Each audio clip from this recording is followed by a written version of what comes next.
Ibu dan saudara-saudara sekalian yang kami cintai dalam Yesus Kristus, ada memang istilah itu otoritas. Otoritas itu umpamanya kalau di Indonesia dari pemerintah, ya. Kalau seorang menteri datang ke sini, siapa yang menyuruh kau? Dari kuasa mana? Pasti presiden.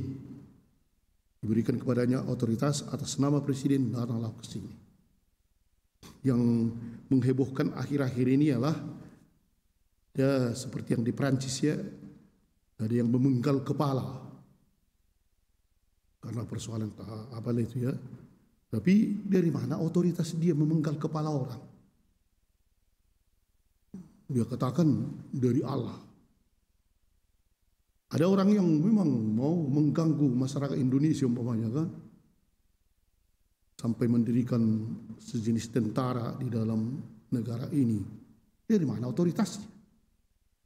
Hanya negaranya mempunyai otoritas membuat seperti itu. Hal-hal seni ini banyak, ya.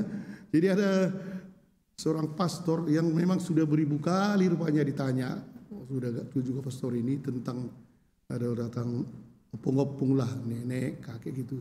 Pastor, kalau aku nanti mati masuk surga atau neraka? Jadi seringkali dia kalau sudah tua yang datang pasti masuk surga. Datang lagi yang lain nanti pasti masuk surga. Akhirnya datang orang bertanya kepadanya, pastor, dari mana otoritas pastor mengatakan ibu ini masuk surga, bapak ini yang sudah tua ini masuk surga? Dari mana? Jangan pernah diberani. Kata pastor itu. Datanglah rupanya seorang ibu. Pastor, saya dari situ menunggu orang itu, kan, masuk surga kah atau masuk neraka ini kalau meninggal? Ibu pasti masuk surga. Aduh. Kenapa? Nah, ibu masih punya gigi asli, tidak lagi sudah gigi palsu. Ah, itulah di neraka kan hanya ada tangisan dan kertak gigi. Jadi tidak mungkin ibu ke neraka, pasti ke surga. Tidak ada lagi kertak gigi nanti. Itulah dikatakan pastor ini kan otoritasnya. Para bapak dan ibu, pada hari ini kalau kita dengarkan dalam Injil Matius, Yesus dan orang Farisi akan membuat teka-teki atau bertanding ini, kan. Ketika mereka bertanya kepada Yesus, otoritas manakah yang membuat kau berani mengatakan begini-begini? Dan Yesus tidak menjawab. Kalianlah dulu kutanya, Yohanes otoritas mana? Kekuasaan manakah yang memberi? Menjebak-jebak mereka, kan.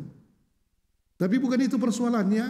Sebenarnya orang Farisi ini sudah tahu dari mana kuasa Yesus. Sudah tahu. Tapi namanya orang munafik, kan, pura-pura tidak tahu atau tidak mau menerima.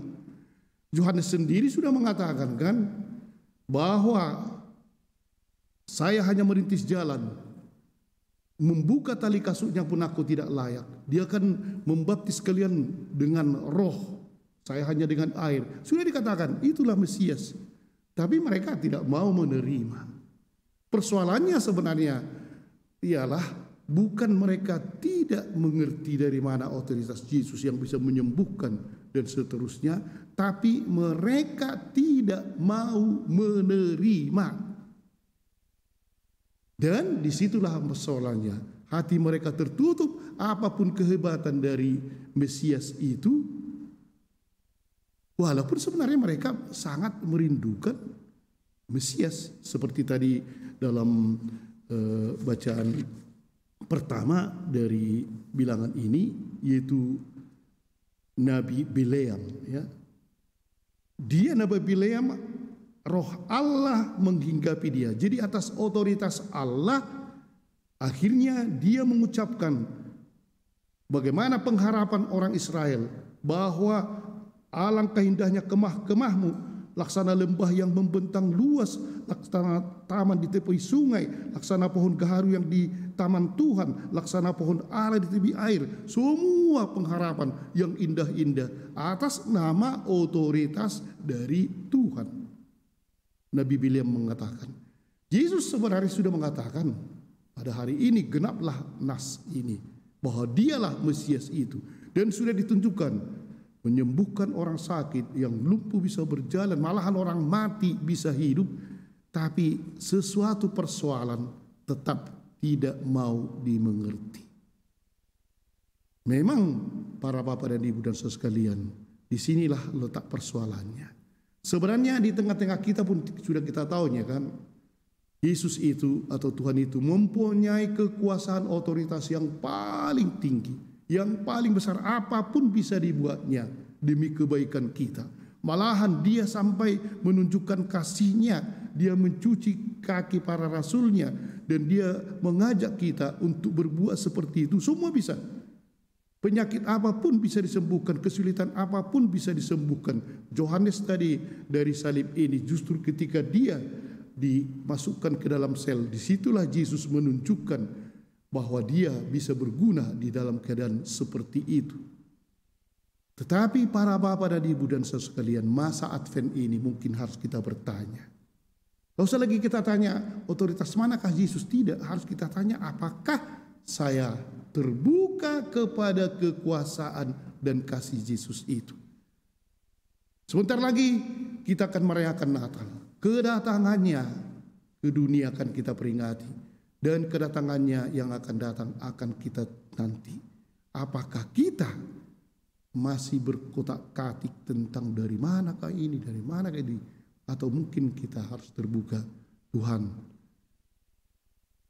Engkaulah yang maha kuasa, Engkaulah yang maha baik, disinilah kami. Lindungi dan berikanlah kepada kami laksana taman di tepi sungai, yang laksana pohon gaharu di taman Tuhan, laksana pohon ara di tepi air. Dan itu akan terjadi di tengah-tengah kita. Amin.